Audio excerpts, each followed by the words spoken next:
Hola, mi nombre es Simón Cuarta, soy estudiante de Estadística de la Universidad Nacional de Colombia y el día de hoy estaremos discutiendo un artículo que trata sobre el efecto que tienen las escuelas en el rendimiento educativo de estudiantes chilenos a través del uso de modelos jerárquicos. A continuación podemos observar la agenda que tenemos para el día de hoy y esta es una fotografía de la entrada de ese artículo que, bueno, vale la pena mencionar que pertenece a los autores Lorena Ortega, Lars Erik Malmberg y Pam Simons, quienes están todos ellos vinculados al Departamento de Educación de la Universidad de Oxford. Además, es importante mencionar que este artículo fue publicado en el volumen 29 del 2018 de la revista School Effectiveness and School Improvement. Por último, es importante mencionar también que este artículo por el momento ha acumulado 25 citaciones de acuerdo con algunos motores de búsqueda de artículos académicos, lo cual da cuenta de lo relevante que es ese artículo en el contexto académico educativo. Entonces, ¿qué es lo que se está estudiando en este artículo? Pues bien, se va a evaluar la evolución que tienen los estudiantes en el rendimiento que tienen en las áreas de matemáticas y lenguajes a través del tiempo. Es importante mencionar que esto se va a estudiar a través del uso de modelos de curvas de crecimiento y modelos longitudinales acelerados, quienes apelan a los modelos jerárquicos para poder obtener los resultados estadísticos de los cuales vamos a estar hablando en este artículo. Y por último se tiene que ese estudio es realizado en Chile. Chile es un país suramericano que es relevante en el aspecto académico, ya que es de las naciones suramericanas que logran mejores resultados en pruebas internacionales como la PISA. Y además tiene una característica curiosa y es que es un país muy heterogéneo en la composición de sus planteles educativos, lo cual lo hace pues un lugar bastante acertado para hacer un estudio de esta categoría en una nación del tercer mundo o emergente. Ahora bien, para tener claridad de lo que se va a estar discutiendo, vale la pena definir qué es lo que se entiende como efecto de la escuela. Y es que podemos pensar en un caso en el cual dos estudiantes A y B asisten a dos escuelas 1 y 2 respectivamente. Podemos encontrarnos que al cabo de unos años el estudiante A tiene un mejor resultado académico que el estudiante B, por lo cual vale la pena preguntarse si la escuela 1 pudo haber ayudado al estudiante A tener un mejor resultado o si la escuela 2 pudo haber afectado de cierta forma al estudiante B. Eso pues se puede definir de forma formal como la proporción de varianza en los resultados de un estudiante que es atribuible a la escuela atendida por un estudiante. Esto según Simons, Davis y Gray en el 2016. Así tenemos que la metodología empleada por los autores es la investigación sobre la efectividad educativa, la cual echa mano a los modelos jerárquicos como herramienta estadística para poder medir la significancia en los hallazgos que tienen en sus experimentos estadísticos. Estos ofrecen pues una perspectiva dinámica la cual les permite realizar mediciones fiables a través del tiempo, es decir, podemos evaluar a los estudiantes según la progresión que tengan en la medida que van avanzando en su vida académica escolar, lo cual nos hace pues más sencilla la tarea de encontrar diferencias entre el efecto que estemos interesados en considerar, como lo es en este caso el de las escuelas. Esto según Guldemont y Bosker en el 2009. Ahora, este tipo de estudios ya se han realizado en países del primer mundo y suelen utilizar modelos de 3 niveles donde tenemos en el primero de ellos a los estudiantes, pues las medidas que tenemos en el tiempo, en el segundo ahora sí a los estudiantes y en el tercero contamos con las escuelas. Algunos resultados al respecto en el tiempo o en la historia pues son que Brick y Rodenbosch encontraron en el 89 que entre el 43 y el 83% de la varianza en el desempeño en lenguaje y matemáticas puede atribuirse a las escuelas. Ahora tenemos que en Latinoamérica ese tipo de estudios no han sido frecuentes, se han realizado algunos pero con metodologías distintas o los que utilizan modelos jerárquicos consideran únicamente 2 niveles, obviando pues la parte de los estudiantes como tal, o con pocas repeticiones en los estudiantes como tal, es decir, solamente se observa a cada estudiante 1 o 2 ocasiones, lo cual pues impide determinar un efecto como tal de los estudiantes que nos permita diferenciarlo con el de las escuelas. Así pues, vamos a estar manejando tres hipótesis de investigación.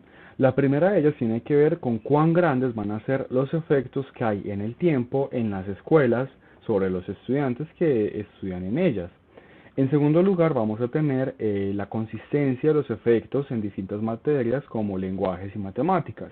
¿Será que el desempeño en las escuelas va a influir de forma diferente en una área que en otra? Eso es lo que quiere decir esta pregunta.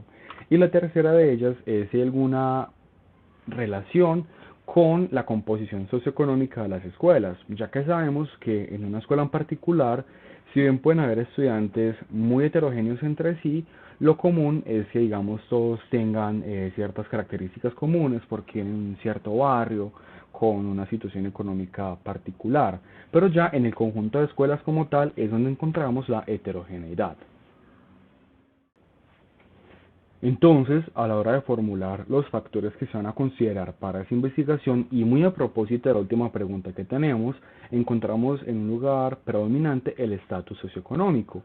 Y es que ya en el pasado algunos artículos de investigación han encontrado que justamente la composición socioeconómica, el estatus socioeconómico de una escuela, sí puede influir en los resultados que tengan sus estudiantes, como se encontró Caro y Lenkit en el 2012 y Williams en el 2010, quienes encontraron que estudiantes que vienen de escuelas con un estatus socioeconómico más bajo tienen también un desempeño más bajo en comparación con aquellos estudiantes de escuelas y de estatus socioeconómico más alto.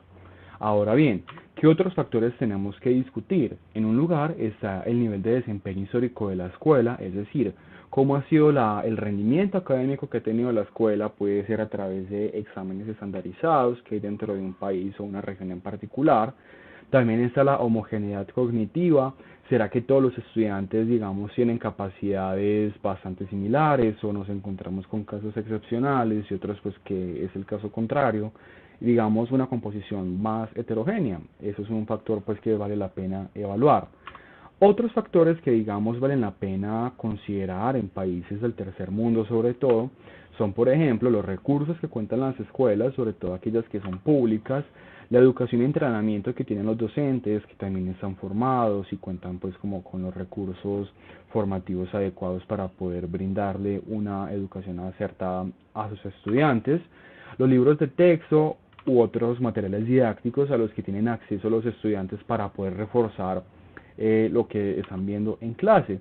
Pero tenemos que en el caso chileno esos factores han sido citados empleando otras metodologías, o si utilizan la que estamos evaluando en este caso, solamente van a considerar una o dos observaciones en el tiempo para cada estudiante, lo cual puede hacer que esos factores puedan, digamos, tener cierto vicio, estén pues mezcladas sus varianzas con otros factores en realidad, y digamos que en este sentido no van a ser pues como considerados de una forma muy explícita en esta investigación. Ahora bien, como todo estudio estadístico, es importante definir de forma clara cuál va a ser la muestra que se va a estudiar debido a la clara incapacidad de poder estudiar todas las escuelas. Y en este caso, como queremos estudiar justamente la heterogeneidad que tienen las escuelas, nos vamos a interesar por estudiantes que vienen de escuelas tanto urbanas como rurales, así como instituciones públicas y privadas que tienen una gran cantidad de realidades socioeconómicas. Así pues, tenemos que hay algunas consideraciones importantes sobre esa muestra que hay que tener pues un poquito de cuidado con ellas para poder estudiar los resultados que tenemos. Y es que los estudiantes más jóvenes que provienen de hogares con ambientes ventajosos y que tienden a escuelas privadas de gran estatus socioeconómico están ligeramente sobrerepresentadas. Y hay un caso contrario que es con los estudiantes que atienden a escuelas públicas o privadas subsidiadas, es decir, los padres como tal no pagan una tasa completa o ni siquiera la pagan, sino que es subsidiada por el Estado y que tienen pues en todo caso un estatus socioeconómico bajo. Vamos a tener pues que van a estar ligeramente infrarrepresentadas. En particular tenemos que el estudio va a estar dividido en cohortes, una pues por cada grado del sistema educativo de primaria en Chile, que está asociado justamente con alguna edad.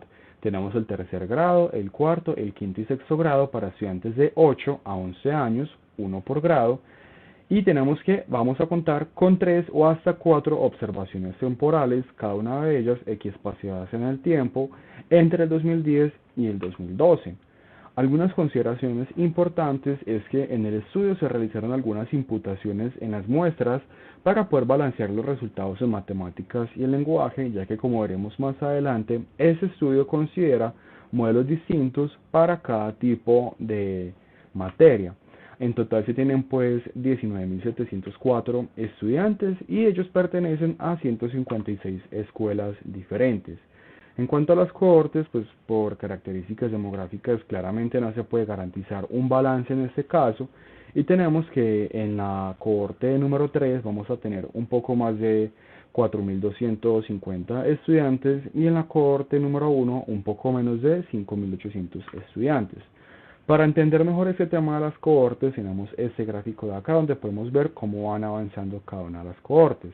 Un ejemplo es la cohorte número 3, que en el año 2010 estaba en el quinto grado del sistema educativo primario de Chile, en el siguiente año, o sea en el 2011, estaban en sexto, y finalmente en el último año de la investigación estaban en el grado séptimo.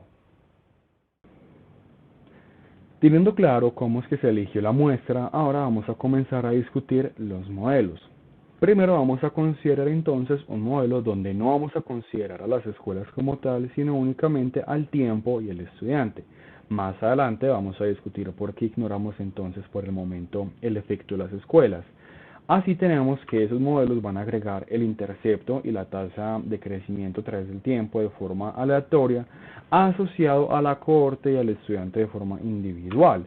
Para ello, entonces vamos a considerar justamente las cohortes a través de esta letra que tenemos aquí, D, que es una variable indicadora asociada con la cohorte, y por eso es que va desde 1 hasta 3. Asimismo tenemos que esta es la estructura de correlación y tenemos que el error se va a asumir de forma normal con medida cero y varianza constante. Nótese que los autores eligieron considerar el tiempo de forma lineal, pero también cuadrática. Ahora bien, aquí tenemos una representación de este modelo jerárquico. Tenemos algunos estudiantes pueden tener 3 observaciones, otros pueden llegar a tener 4 en total. Y ahora en el modelo 4, perdón, en el modelo 2, sí que vamos a considerar la escuela. ¿Por qué antes no lo consideramos y ahora sí? Pues bien, esos dos modelos, nosotros cuando los estimemos vamos a poder compararlos y al compararlos mirar cuál de ellos dos logra explicar de mejor forma, logra ajustar mejor a la letra Y, a la variable Y, que es la respuesta asociada con el desempeño académico del estudiante, bien sea lenguaje, bien sea en matemáticas. Si nos encontramos con que este modelo 2 es mejor que el modelo 1, entonces es porque sí vale la pena, sí es significativo considerar ese nuevo nivel. Por lo tanto, las escuelas sí estarían jugando un papel importante en el desempeño académico de los estudiantes. Aquí vamos a tener de una forma más implícita incorporado lo que tiene que ver con la cohorte y pues vamos a tener que considerar una estructura de correlaciones más compleja en tanto estamos subiendo de nivel, por lo que tenemos que considerar la correlación que hay entre el estudiante como tal y su evolución en el tiempo y el estudiante y su escuela. Conservamos aún así el estudio a través del tiempo de forma lineal y cuadrática. Y eso es una representación. Y por último tenemos un tercer nivel donde vamos a considerar ya características particulares del estudiante y de la escuela. Entonces, en el segundo nivel que tiene al estudiante vamos a considerar su edad, el sexo, la cohorte, la situación socioeconómica pero de él mismo o de ella misma y la cantidad de libros que ese estudiante puede llegar a tener disponibles en casa. Algo así como la pregunta que hacen, por ejemplo, en el ICFES a los estudiantes de cuántos libros que no sean de texto tienen en casa, es algo que se le preguntó a los estudiantes. Luego, para el tercer nivel, que tiene que ver con el plantel educativo al que ellos están atendiendo, vamos a considerar el logro promedio y su desviación estándar a través de exámenes estándar que se realizan en Chile y la situación socioeconómica general de esta institución educativa. Esa representación se puede ver acá, como vemos las cohortes están introducidas nuevamente como en el modelo 1 a través de variables indicadoras donde el nivel de referencia es la cohorte número 1, algo parecido a suceder con la variable indicadora relacionada con la mujer, y este CES hace referencia a la situación socioeconómica del estudiante. Tenemos los libros, la edad. Y aquí en cuanto a los las instituciones educativas tenemos el logro promedio, su desviación estándar y la situación socioeconómica de la institución o su estatus. Ahora bien, para poder estimar esos modelos vamos a utilizar un software llamado NLWin. Este es un software que vale la pena mencionar, fue creado por la Universidad de Bristol, que da, digamos, bastante impulso a los modelos jerárquicos. Y es que este software se basa a través de simulación estadística en modelos de Monte Carlo basados en cadenas de Markov, por lo que vamos a estar entrando en un contexto, digamos, bayesiano, de tal forma que no vamos a estar hablando como tal de intervalos de confianza, sino de intervalos de probabilidad, que en este caso a los investigadores interesa que sean al 95%. Ahora bien, ¿cómo podemos entonces comparar estos modelos? Lo vamos a hacer en el contexto bayesiano en el que estamos ahora a través del criterio de información o de devianza, que se abrevia como DIC o DIC en inglés. Se tiene que los autores Lewin, Jackson, Thomas y Spiegelhalter sugieren que cuando tenemos una diferencia en un modelo y otro de 5 unidades en su criterio de información de devianza, entonces podemos considerar que la diferencia es significativa y por tanto el modelo con menor DIC va a ser considerado mejor que otro. En el contexto bayesiano, esas diferencias las podemos considerar como débil, fuerte, significativa, etc. Y en este caso, estos 5 puntos indican que es una evidencia fuerte a favor del modelo con menor DIC. Así pues, una vez ajustados los modelos, lo que nos interesa hacer en primer lugar es comparar el 1 y el 2 para ver si en efecto introducir el efecto de las escuelas es, digamos, valioso para poder explicar el desempeño de los estudiantes. Y es que al hacer esto, cuando consideramos el área matemática, se obtiene que el DIC se reduce en casi 3.000 puntos y en el lenguaje disminuye casi 5.000 puntos. Antes estábamos hablando de que una disminución de 5 puntos es una evidencia fuerte a favor de un modelo, y aquí estamos reduciendo mucho más que eso, lo cual implica pues que las escuelas sí desempeñan un papel importante para determinar el desempeño académico que van a tener sus estudiantes en estas dos áreas. Ahora bien, antes de entrar a comparar como tal el modelo 3 con los demás, veamos algunos resultados que encuentra. Y es que habla de que entre el 80 y el 94% de la varianza se asocia justamente al nivel escolar de los estudiantes. Y se tiene que estos efectos, esas diferencias, son mucho más importantes, más reseñables cuando estamos en el área de matemáticas que en el área de lenguaje. Con esto, entonces, vale la pena continuar mencionando que las correlaciones entre los interceptos y las pendientes aleatorias, si bien pueden ser positivas, son muy pequeñas, lo cual nos habla de que los estudiantes con registros positivos en su desempeño académico no tienden a mejorar más rápido que aquellos estudiantes de colegios en la situación contraria.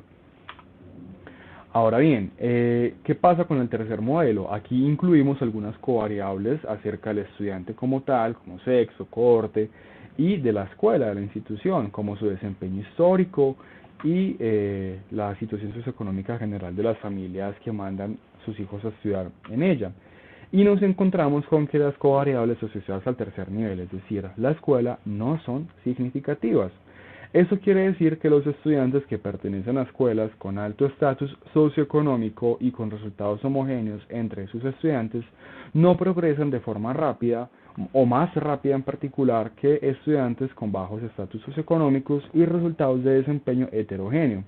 Esto plantea entonces que ya existen unas diferencias de base por el mero hecho de la escuela a la cual un estudiante atiende y que dichas diferencias, digamos, se van a conservar con el tiempo, de tal forma que los estudiantes que están, digamos, en el nivel más bajo no van a lograr, digamos, nivelarse con el paso del tiempo con aquellos que están más altos. Es decir, que la desigualdad permanece inmutable, por así decirlo, en el tiempo. Un asunto que destacan los autores son las diferencias que se obtienen en matemáticas y en lenguaje, y eso lo podemos ver en esos gráficos que tenemos aquí relacionados con los residuales para los modelos en cada una de las 156 escuelas en cuanto a su intercepto y su pendiente. Y como podemos observar en las gráficas que aparecen en la segunda fila que tienen que ver con el área de matemáticas, parece que este incremento es mucho más rápido que en el caso del lenguaje, lo cual pues muestra que en efecto hay una diferencia cuando estamos en un área o en otra. Y además vale la pena pues destacar que digamos hay más casos atípicos, por ejemplo aquí en el área de matemáticas en cuanto al intercepto, podemos ver que la que se logra desempeñar de mejor forma parte de un punto mucho más alto en promedio que incluso la segunda y las demás, y que las que están en peores condiciones, digamos que permanecen más o menos iguales que las que están en esa situación, pero ya en el área de lenguaje. Ahora bien, aquí tenemos algunas referencias importantes. Tenemos que esta de acá es la que se discutió y las demás también hacen parte de ese artículo como tal, pero digamos que son las más destacadas para poder hacer su exposición. Por último, para podernos ir, vamos a discutir algunas conclusiones importantes, y es que este estudio, como ya lo mencionamos al inicio, es el primero de este tipo en un país emergente, sobre todo en Latinoamérica, donde se emplea una perspectiva dinámica a través de los modelos jerárquicos, lo cual permite entender de una mejor forma los efectos de las escuelas en el desempeño de los estudiantes. Entonces tenemos pues que los autores evalúan de una forma bastante elogiosa esas metodologías, discutiéndolas como avanzadas y vanguardistas.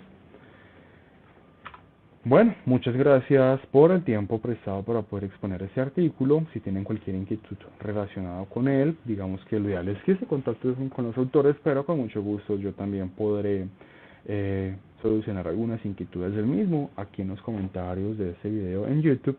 Y bueno, que tengan un excelente resto de día.